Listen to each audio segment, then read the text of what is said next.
안녕하세요. 백두산 금융연구소의 백두산입니다. 11월 19일 화요일 아침 9시 2분입니다. 미국과 유럽 증시는 겉으로 봤을 때는 혼조하다라고 표현을 할 수 있겠습니다. 하락한 친구도 있고 상승한 친구도 있고 하락률, 상승률 모두 그렇게 변동성이 그렇게 크지 않았으니까요. 혼조하다라고 볼 수가 있겠는데 근데 실질적인 내용은 좀 좋았다라고 보실 수가 있겠습니다. 상승한 친구들이 좀 많이 보이죠. 그죠? 초록색이 좀 더 많이 보이기 때문에 분위기 좋았다라고 생각을 할 수가 있을 것 같습니다. 어, 실제로 채권 시장이나 외환 시장을 보시면요. 분위기가 나쁘지 않았거든요. 어젯밤에 10년 국채 선물, 30년물 국채 선물, 30 분봉 보고 계신데 장중에 올랐단 말이죠. 채권이 올랐고 장중에 이거 보시는 게 유로화인데 유로화도 이렇게 분봉으로 보시면 이렇게 올랐단 말이죠. 어젯밤에.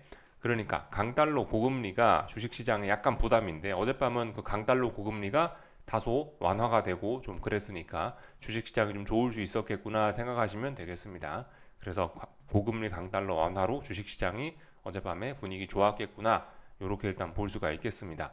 물론 뭐 종목에 따라서는 뭐 좋았던 친구들도 있고 나빴던 친구들도 있고 그렇습니다. 뭐 분위기 좋은 날에도 하락하는 친구들은 있잖아요, 그죠?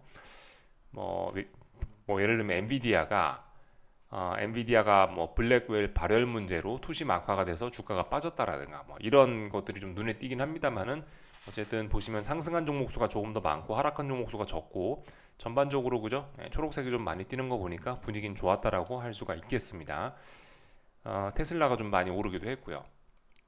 근데 가만히 생각을 해보시면 그 금요일 날 급락을 했었잖아요. 미국 증시가.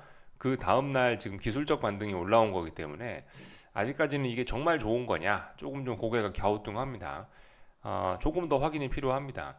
아직까지 이 정도 상승했다라고 해서 이제 다시 재상승이 시작됐다라고 보기는 좀 어렵거든요. 어제 상승률은 미미합니다. 이 정도는 조금 모자랍니다. 그래서 오늘 밤까지 좀 확인을 해봐야 되겠습니다. 오늘 밤에 다시 재차 미국 증시가 하락을 해버리면 또 다시 조정이 더 길어진다라고 그렇게 볼 수밖에 없거든요. 그렇기 때문에 지금은 아직 미국 증시의 조정이 끝났다, 단기 바닥 나왔다라고 그렇게 이야기하기는 어렵습니다. 물론 그저 이 단기적으로는 조금 더 좋게 보긴 한다고요. 미국 증시 좀 더 오를 구간이 단기적으로 보이는데 지금 당장은 일단 조정이 조금 더 지속될 수 있다 이겁니다. 그렇게 말씀을 드리면 될 것 같고요. 뭐 나머지 특별한 이슈들도 없었어요. 어젯밤은요 조용했습니다. 엔비디아 블랙웰 발열 문제로 뭐 투심이 약화됐다 이런 뉴스가 좀 눈에 띄고요. 미국 국채가 낙폭 확대, 뭐 10년물 4.5% 공방전. 그러니까 국채 금리가 요즘에 어쨌든 그 금리가 오르고 있는 추세가 꺾인 건 아닙니다. 그죠? 금리가 하락하고 있는 건 아니에요. 금리가 찔끔찔끔 올라가고 있는데 워낙 중요한 금리가 저항 부근에 있다 보니까 상승 탄력이 많이 둔화가 돼가지고 여기서 지금 공방전이 치열합니다. 그래서 보시면 장중의 변동성만 엄청 크거든요. 지금 보시는 건 30년물 국채 선물. 장중의 변동성만 극심합니다. 그리고 아래쪽으로 찔끔찔끔 가고 있으나 아래쪽으로 가는 탄력이 약하기 때문에 워낙 네, 이 정도면 거의 정체가 돼 있는 거라고 볼 수가 있겠습니다.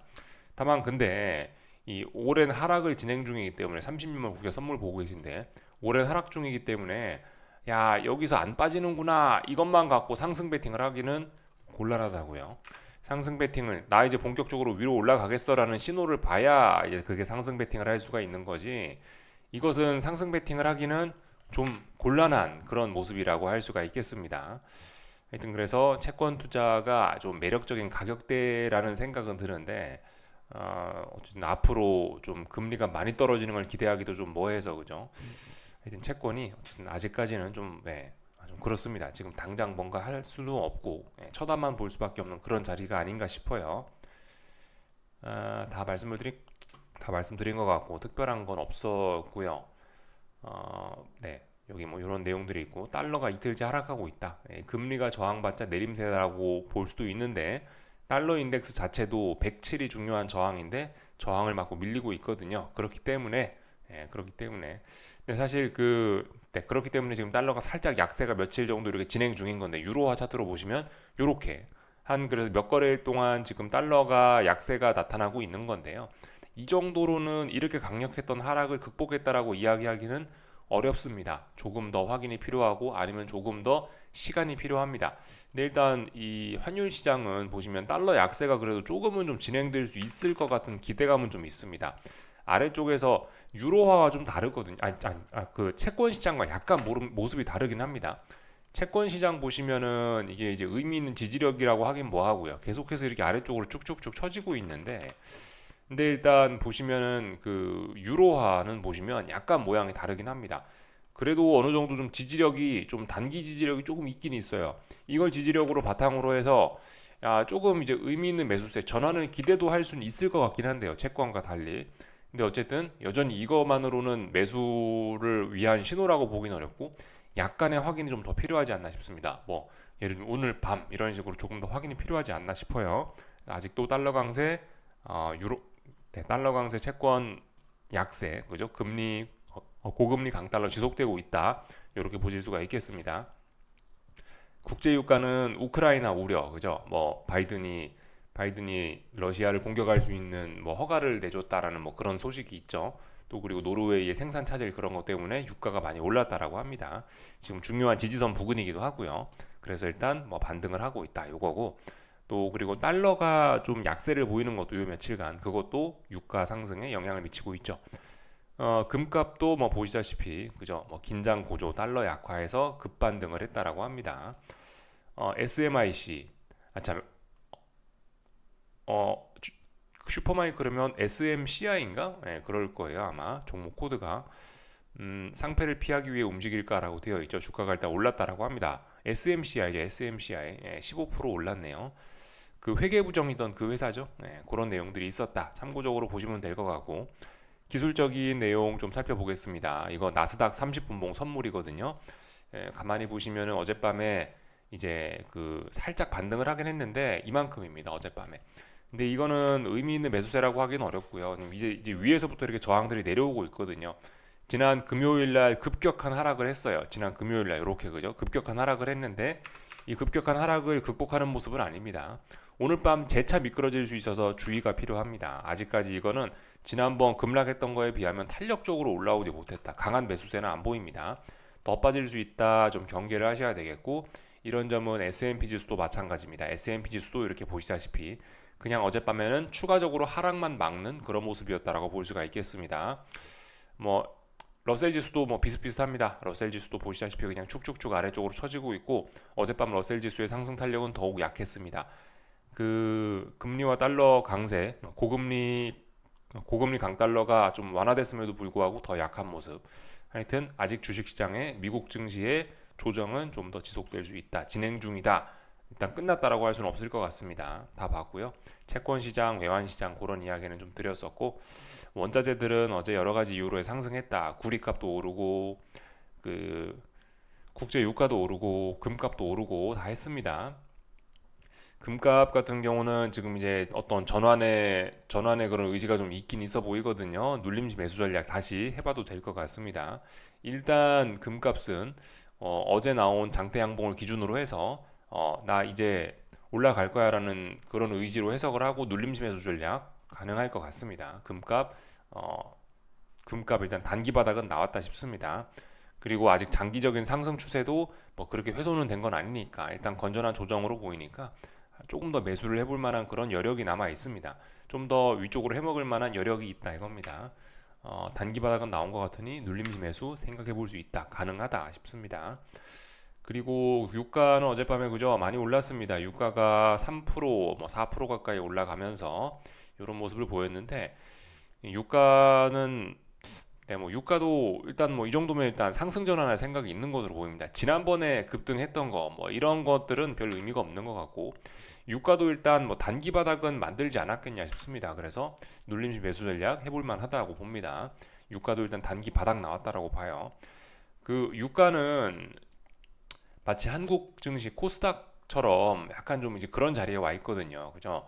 코스닥 제가 뭐라고 말씀드렸냐면 1150 기준으로 해서 위쪽과 아래쪽으로 나눠진다라 말씀드렸습니다. 지금 이거는 이제 유가를 로그 차트로 본 거라서 모양이 이런 거고, 로그를 해제하면 65달러 자리가 국제 유가의 대략 아래쪽 절반, 위쪽 절반을 나누는 박스권의 딱 그 가운데 자리라고, 어떤 센터라고 할 수가 있겠습니다. 그 센터 자리에 지금 딱 있는 거예요. 이거를 이제 로그 차트로 적용을 시키면은 지난번 폭락 때문에 이렇게 표시가 되는 겁니다. 실질적인 모양은 이렇습니다. 그래서 지금 65달러 부근이기도 하거든요. 그러니까 지금 살짝 반등이 올라오는 게 아닌가 싶습니다. 말씀드렸다시피 지금 주식시장이 지금 위험자산이 당장 막 급사할 그런 때는 아닌 것 같다라는 생각이 좀 있거든요. 그래서 그런 관점으로 봤을 때 그렇다. 그래서 실제로 저기 좀 전에 말씀드렸던 것처럼 이 저기 코스닥 시장을 보시면요. 코스닥 시장 1150 기준으로 해서 이렇게 위쪽으로 절반, 아래쪽으로 절반이라 말씀드렸죠. 그죠? 지금 코스닥 시장도 여기 보시면 1150짜리에서 지금 일단 양봉을 보이고 있거든요. 이런 흐름과 국제유가의 흐름은 좀 비슷한 면이 있지 않나라는 생각이 좀 든다는 겁니다. 그래서 일단 단기 바닥은 맞는 것 같다 싶고요. 뭐 구리 가격도 그렇죠. 구리 가격은 조금 더 확인이 필요할 것 같긴 합니다. 예, 구리 가격은 아직까지 눌림시 매수를 하긴 조금 좀 애매한 약간 좀 그런 상황입니다. 하루 정도 좀 더 봤으면 좋겠네요. 아직은 잘은 모르겠습니다. 이거 보고 눌림시 매수를 하기는 조금 힘이 모자란 듯한 그런 느낌입니다. 국제유가하고 금값 이런 건 눌림시 매수를 할 만큼 힘이 보이긴 하나 구리값은 아직 조금 애매해 보입니다. 다 말씀을 드린 것 같고요. 한국 증시는 오늘도 삼성전자의 강세가 이어지고 있네요. 그죠? 오늘도 하이닉스의 상대적인 약세가 계속되고 있고 뭐 그런 상황이 지속이 되고 있습니다. 삼성전자가 강하다면 뭐 코스피도 쉽게 빠지지는 않을 건데 아무튼 지금 보시면 삼성전자 잘 보셔야 되는 게 이 5분봉 보고 계시고요. 5분봉에서 지금 이렇게 내려오고 있는 거 요게 이제 1봉에서 21선에 해당하는 선입니다. 21선이 무거운 저항이거든요. 그래서 여기서 지금 무지하게 고민을 하고 있는데 지금 여기가 이제 중요한 자리입니다. 사실 이제 지금 제가 녹화하고 있는 9시 14분 지금 이 시간으로서는 사실 삼성전자가 더 위로 올라간다라고 긍정적으로 보는 게 맞긴 할 겁니다. 왜냐하면 21선을 안착하는 모습이고 뭐 중요한 어떤 저항 어떤 지지선들도 다 밑에 깔고 있기 때문에 지금은 긍정적으로 보는 게 맞는데 솔직히 지금 여기 있는 이런 굵은 라인이나 아니면 여기 21선을 이 정도로 안착했다라고 하기엔 솔직히 좀 고개가 좀 갸우뚱하지 않습니까? 그죠? 왠지 좀 어제도 예를 들면 21선을 이렇게 안착했었는데 결과적으로 밀렸잖아요. 오늘도 지금 아침에 15분 현재로서는 좋아 보이긴 하나 이 모습으로 지금 삼성전자가 21선을 안착했다라고 자신있게 이야기하기는 좀 그렇지 않나 싶어요. 제 생각엔 좀 더 봐야 되지 않을까 싶고 아직은 손톱 깨물면서 좀 긴장을 타야 되는 자리가 아닌가 싶고 자칫 잘못하면 어쨌든 삼성전자도 다시 좀 이게 좀 조정이 좀 나올 수 있는 그런 자리입니다. 하여튼 지금 자리는 삼성전자를 밑에서 매수하셨던 분들은 여기는 이제 현금 비중을 좀 확보하는 자리인 것 같고요. 삼성전자는 어쨌든 이번에 강력한 매수세를 받기 때문에 여기서 좀 눌림이 나와주면 아래쪽에 이렇게 좀 매수를 하는 전략이 적당할 것 같고 여기서는 21선 넘었다고 추가로 매수를 하는 게 별로 좋지는 않을 것 같습니다. 왜냐하면 말씀드렸다시피 장기적인 어떤 하락 추세가 지금 나와버리고 있기 때문에 여기서 얘가 조금 더 오른다고 해서 이걸 먹겠다고 여기서 들어가면은 이 큰 장기적인 하락 추세에 또 큰 타격을 좀 입을 수도 있을 것 같아서 지금 이런 자리는 어쨌든 삼성전자는 매수를 하는 거는 자리는 아닌 것 같고요. 삼성전자는 눌림이 나온다면 감사합니다 하고 매수를 해볼 수 있을지 모르겠지만은 어쨌든 지금은 좀 현금 비중을 확보하는 자리인 것 같다 말씀을 좀 드려봤습니다. 아무래도 코스피가 강하니까 오늘 삼성전자가 강하다 보니까 코스피는 좀 강한 모습을 보이고 있는데요. 코스피도 좀 사실 좀 약간 불안한 게 좀 사실이긴 합니다. 코스피 5분봉 보고 계신데요. 선물 위에 보시면 아까 전에 삼성전자는 21선 말씀드렸죠. 지금 얘는 11선이 이렇게 위에서 내려오고 있습니다. 그래서 사실 코스피도 약간 부담스럽긴 해요. 코스피 지수도 여기서 상승 베팅을 추가로 진행하기는 좀 부담스러운 것 같고 여기는 이제 현금 비중 확보하는 게 맞는 자리인 것 같고요. 한번 내려온다 하면은 아래에서는 이제 감사합니다 하고 이제 눌림시 매수를 자신 있게 잡아볼 수는 있겠지만은 지금 여기는 애매한 것 같습니다. 지금 이 자리는요 삼성전자와 비슷하게 물론 지금 제가 이야기하는 순간은 이 더 강하게 오를 수 있는 그런 위험은 안 보이는 상황이긴 한데 어쨌든 여기 직전 고점 이런 자리 있어서 자칫 잘못해서 뭐 조정을 좀 기대할 수도 있는 그런 자리인 것 같아서 일단은 뭐 지금 이 자리는 뭐 가만히 있는 그런 자리인 것 같습니다. 그래서 일단 조금 좀 내려오면 눌림 매수를 생각을 하고 있다. 지금 여기서 계속 올라가서 근데 11선, 21선에 자꾸 도전하는 거는 이 추세적인 하락 진행 중이라서 이런 상황에서 또 추가로 주식 매수를 생각하는 건 조금 좀 곤란할 것 같다 싶습니다. 상대적으로 오늘도 삼성전자와 코스피가 강하니까 코스닥은 일단 하락이 좀 나오고 있긴 하거든요. 제가 생각하는 일단 그런 눌림이 좀 나오고 있긴 한데 아무튼 그죠. 그래서 눌림지 매수 같은 거를 좀 적당히 생각을 해볼 수 있는 가격대이긴 한데요. 네, 아무튼 그죠. 얘가 이제 다시 여기서 이제 올라간다라는 그런 신호를 줘야 아마 매수를 좀 잡을 수 있지 않을까 싶습니다. 어쨌든 한국 증시 아직까지는 단기적인 측면에서는 이제 급락을 했었기 때문에 한국 증시는 일단 매력적이다라고 생각을 합니다. 그 관점은 계속 유지를 하는데, 다만 이제 매력적이긴 매력적인데 단기간에 또 급등을 했기 때문에 지금은 주의를 해야 될 자리입니다. 아직도 단기적인 매력은 좀 남아 있다라고 생각을 하는데, 그죠? 지난번에 급등을 했기 때문에 단기적인 매력이 이제 조금 좀 이 위험으로 좀 전환될 수 있는 그런 가격대라 좀 약간 경계는 좀 하긴 해야 되겠고요. 그리고 지금 이 특성이 이제 차별화라 말씀드렸죠. 상승하는 친구들만 상승한다고요. 그렇기 때문에 차별화가 있기 때문에 여러분들은 주의를 하셔야 됩니다. 예를 들어서 내가 매수를 하고 싶다라고 한다면은 강한 친구들 위주로, 예를 들면 지금 코스닥이 강한 건 아니죠. 삼성전자와 하이닉스가 강한 겁니다. 그렇기 때문에 매수를 하고 싶다 하시면 한국 증시는 하이닉스 그런 거 사시면 안 되는 거고, 강한 친구들, 삼성전자, 코스피 그런 강한 친구들 위주로 매수하시는 게 맞겠습니다. 요까지 하겠습니다. 궁금한 거 리플 남겨주시고요. 이따 오후에 뵙겠습니다. 여기서 마치겠습니다.